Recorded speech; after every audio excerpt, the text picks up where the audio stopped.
کہ جادو جو سحر ہے وہ کتنے قسموں کا ہے اور اس کے سمٹمز کیا ہیں اور پھر اس کا علاج کیسا کرنا ہے. اگر آپ لوگ نوٹ کرنا چاہتے ہیں علاج کے بارے میں، قرآن کی آیتیں ہیں، آسان ہیں، کوئی بھی پڑھ سکتا ہے، مگر بہتر ہے کہ آپ ایکسپرٹ کے پاس جائیں تاکہ وہ جو ہے نا آپ کے سمٹمز کے حساب سے آپ کا علاج کر سکیں.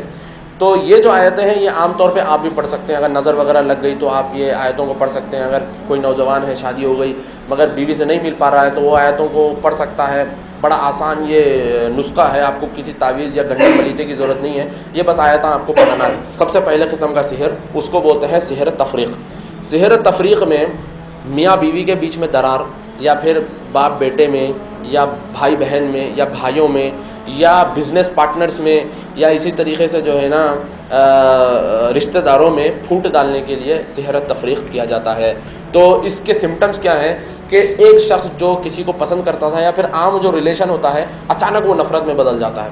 وہ نفرت میں ایسا بدل جاتا ہے کہ وہ اس کی شکل تک دیکھنا پسند نہیں کرتا. وہ باہر اچھا رہتا ہے، عام طور پہ وہ عام اپنی زندگی میں اچھا رہتا ہے، مگر جیسے وہ بیوی کو دیکھتا ہے اس کی شکل ذری بھی برداشت نہیں کرتا اور اس کا چھوٹا سا بھی عمل جو ہے نا اس کو بڑا برا لگنے لگتا ہے. اور اسی طریقے سے بیوی کے اوپر اگر وہ کر دیا گیا تو وہ شوہر سے چڑھنے لگتی ہے، اس سے نفرت کرنے لگتی ہے. اور اچانک یہ ہوتا ہے، اچانک محبت نفرت میں بدل جاتی ہے، اچانک جو ہے نا درار پڑ جاتی ہے رشتہ داری میں. تو بہرحال اس کا علاج کیسے کیا جائے؟ علاج کے 3 سٹیجز ہے. سب سے پہلا سٹیج ہے، اس میں جس کے گھر میں علاج کر رہے ہیں آپ لوگ ان کو پہلے بٹھا کر عقیدہ توحید کا درس دینا ہے کہ بھائی گھر میں نیموا، ناریلاں اور اس طریقے سے گنڈے، یہ بھلاوے اور یہ سیپیاں نہیں رہنا، یہ مرچیاں یہ سب نہیں رہنا. تو پہلے ان کو جو ہے نا بٹھا کے عقیدے کا درس دے دینا، عقیدہ سمجھانا کہ عقیدہ توحید کیا ہے، صحیح عقیدہ کیا ہے. پہلے ان کو سمجھانا کیونکہ یہ ضروری ہے. آپ وہ رکھنے کے بعد قرآن پڑھیں گے شیطان اور خوش ہوتا، کیونکہ وہ رکھنے کے بعد آپ کیسا قرآن، مطلب گندی چیز رکھ کے آپ قرآن کیسا پڑھتے ہیں. تو بہرحال پہلے گندی چیزوں کو اپنے گھر سے صاف کرنا ہے. اور اس طریقے سے ابا کی، دادا کی، پرنانا کی جو فوٹو دیواروں پہ لگی ہوئی رہتی نا تو وہ بھی پہلے صاف کرانے لگا دینا کہ یہ بھی نکال دو. اور اس طریقے سے بہت سارے لوگوں کے گھروں میں یادگار کے طور پہ بھی لوگ اپنے دادا پردادا کی بھی فوٹو لگا کے رکھتے بڑے بڑے، تو وہ سب سے پہلے نکالنا ہے کیونکہ رحمت کے فرشتے گھر میں نہیں آتے. اور اس طریقے سے اگر سمجھیے گھر میں ٹی وی وغیرہ بہت زیادہ چل رہا اور صبح شام ٹی وی وغیرہ چل رہا تو وہ بھی بند کروانا ہے، کیونکہ بہت سارے کیسز ایسے بھی تھے جس میں جن آ گیا اور یہ بولا کہ میں میوزک سے آ گیا، کیونکہ میوزک جو ہوتی ہے یہ جنات کی غذا ہے. میوزک سے جن بہت متاثر ہوتا، اور خاص طور پہ اسلام کو چھوڑ کے جتنے مذہب ہیں جب سب میں آپ دیکھیے میوزک عبادت کا ذریعہ ہے. قوالیوں میں دیکھیے، بھجن میں دیکھیے، کرسچنس کے پاس چرچوں میں دیکھیے، ہر ایک بدھسٹ میں دیکھیے، ہر ایک کے پاس میوزک ایک عبادت کا ذریعہ ہے. کیوں؟ کیونکہ میوزک سے شیطان خوش ہوتا ہے. اور اسلام کو چھوڑ کے جتنے مذہب ہیں وہ سب طاغوت ہے اور اسلام ایک سچا مذہب ہے، اور اسلام ایک واحد مذہب ہے جو کہتا ہے کہ میوزک حرام ہے.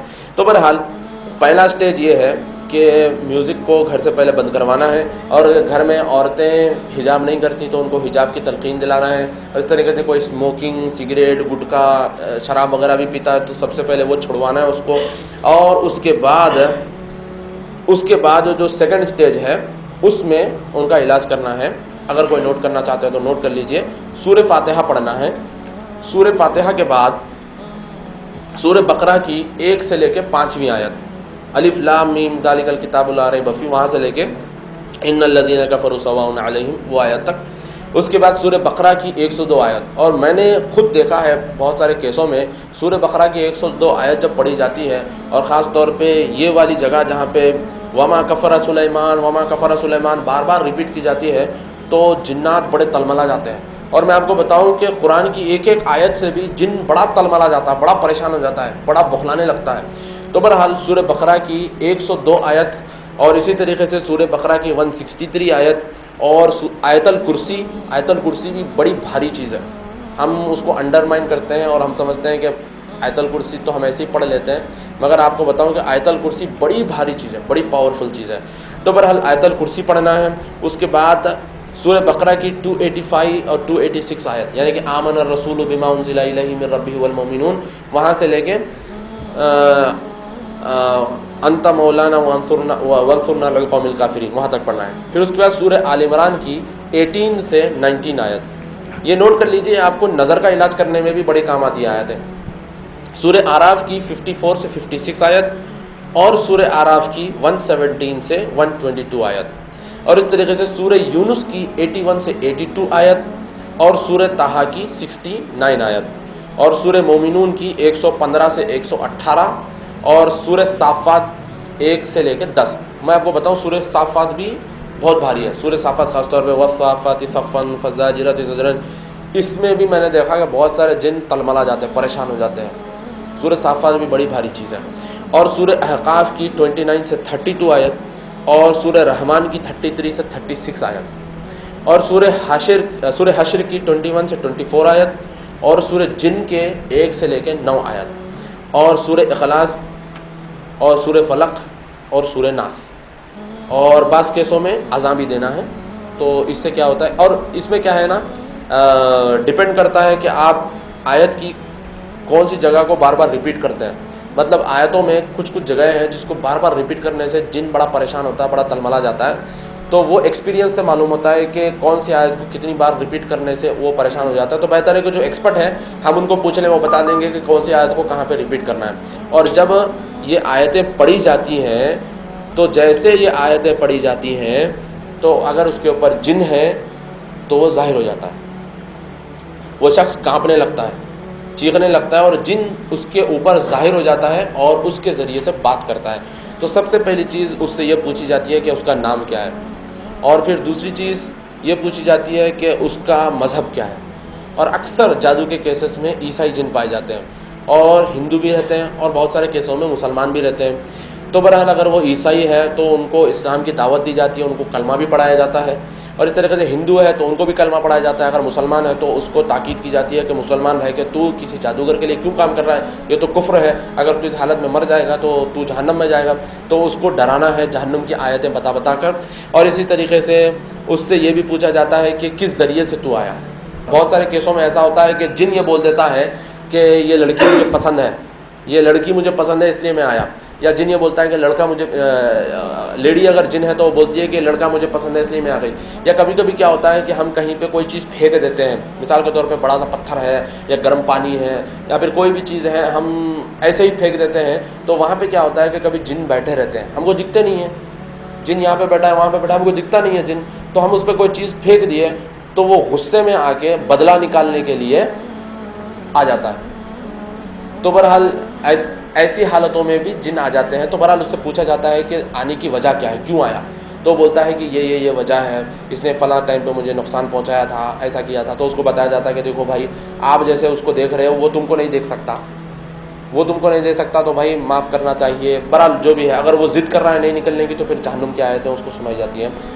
المہم بتانا مقصد یہ ہے کہ جن اگر وہ ہوتا ہے تو اس سے بات کر کے اس کو نکال دیا جاتا ہے۔ اگر جادو ہے تو جن کہہ دیتا ہے کہ اس کے اوپر جادو کیا گیا ہے، تو اس سے پوچھا جاتا ہے کہ جادو کس چیز پہ کیا گیا ہے، تو عام طور پہ وہ بتا دیتے ہیں کہ کھانے کے ذریعے، اور تھوڑے کیسز میں نے دیکھے ہیں، مطلب میں علاج نہیں کرتا، جس کے پاس علاج چل رہا تھا تو میں نے کیسز ایسے دیکھے جس میں اس نے کہا کہ بغیر کھانے کے ذریعے ڈال دیا گیا ہے، یا جو ہے نا ڈبل کے میٹھے سے ڈال دیا گیا ہے، اور کبھی کبھی ایسے ہوتا ہے کہ پانی کے اوپر پڑ کر وہ کھانے کے اوپر ڈال کے کھانا کھلا دیا جاتا ہے۔ تو جادو کرنے کے بہت طریقے ہیں جس کے ذریعوں سے اس قسم کی چیزیں کی جاتی ہیں۔ تو بہرحال اگر وہ جادو کے ذریعے آیا ہے تو وہ بتا دیتا ہے کہ میں جادو کے ذریعے آیا ہوں، تو اس سے پوچھا جاتا ہے کہ کہاں پہ یہ جادو دفن ہے، تو سمجھو اس نے کہہ دیا کہ فلاں قبرستان ہے، قبرستان کے پیچھے کی دیوار کے پیچھے یہ جادو دفن ہے، تو فوری اسی وقت کسی کو بھیجنا وہاں پہ اور پتہ لگانا کہ کیا یہ سچ بول رہا ہے جھوٹ، کیونکہ 99% جن جھوٹ بولتے ہیں۔ کچھ کیسوں میں ایسا بھی ہوا کہ جن آ رہا ہے، کلمہ پڑھ رہا ہے، پھر دوسرے دن اور ایک جن آ گیا، وہ کلمہ پڑھا، تیسرے دن اور ایک جن آ گیا، کلمہ پڑھا، چوتھے دن اور ایک جن آ گیا، کلمہ پڑھا، اور جو بیچارے ماشاءاللہ قرآن کی روشنی میں علاج کر رہے تھے وہ بیچارے جو ہے نا مخلص ہے، علاج کرتے جا رہے تھے، جن آتے جا رہا ہے، کلمہ پڑھاتے جا رہے، اور وہ بھی خوش ہوتے جا رہے کہ جو ہے نا 22 جن آ کے کلمہ پڑھ لیے، 22ویں دن آ کے بول رہا 22 دن میں ان کو الو بنا دیا۔ تو بہرحال جن جو رہتے ہیں نا یہ جھوٹ بہت بولتے ہیں اور الو بہت بناتے، کبھی بھی ان کی باتوں میں نہیں آنا ہے۔ تو سب سے پہلے پتہ لگانا کہ یہ جو بول رہا فلاں جگہ بتا رہا، تو پہلی فرصت میں معلوم کرنا ہے کہ وہاں پہ صحیح بھی دفن ہے یا نہیں ہے، تو کسی کو بھیجنا وہاں پہ، تو جیسے اگر وہ چیز مل جائے تو اس کو فوری ختم کر دینا، اس کا عمل جو ہے نا ضائع کر دینا۔ اس کے لیے کیا کرنا ہے، ابھی جو میں آپ کو آیتیں بتایا وہ آیتوں کو پانی کے اوپر پڑھنا ہے، اور اگر ہو سکے تو پانی کے اندر تھوڑے سے زعفران کی ڈنڈیاں جو ہیں وہ ڈال کے تھوڑا سا آپ اس کو پیلا کر دے کے اس کے اوپر یہ جو قرآن کی آیتیں ہیں ایسا پڑھنا ہے مانو آپ کا تھوک اس کے اندر گرے، یا پھر تھوک نہیں گر رہا ہے تو پھر پڑھنے کے بعد اس پہ آپ پھونک دیں پانی کے اوپر. پانی کے اوپر پھونکنے کے بعد یہ جو چیزیں آپ کو ملتی ہیں، مثال کے طور پہ اس نے سمجھو کسی پلیتے پر یا پھر کسی تعویذ پر یا پھر کوئی چیز پر یا پھر آپ کے بالوں پر اس نے یہ عمل کر دیا ہے اور آپ کو وہ چیز فلاں جگہ دفن ہوئی مل گئی، تو آپ اس کو لے لو اور وہ پانی میں ڈال دو. پہلی فرصت میں اس کو لو اور پانی میں ڈال دو، اور وہ پانی کو ایسی جگہ پہ پھینک دو جہاں پہ لوگوں کا چلنا پھرنا کم ہے، بہتر ہے جہاں پہ لوگوں کا چلنا پھرنا کم ہے، یعنی کہ جھاڑ کا کنڈا ہے یا پھر کوئی کونا ہے جہاں پہ لوگ چلتے پھرتے نہیں ہیں، تو وہاں پہ اس کو ڈال دینا ہے. تو انشاءاللہ اس سے وہ جو عمل ہوتا ہے جادو کا وہ ختم ہو جاتا ہے.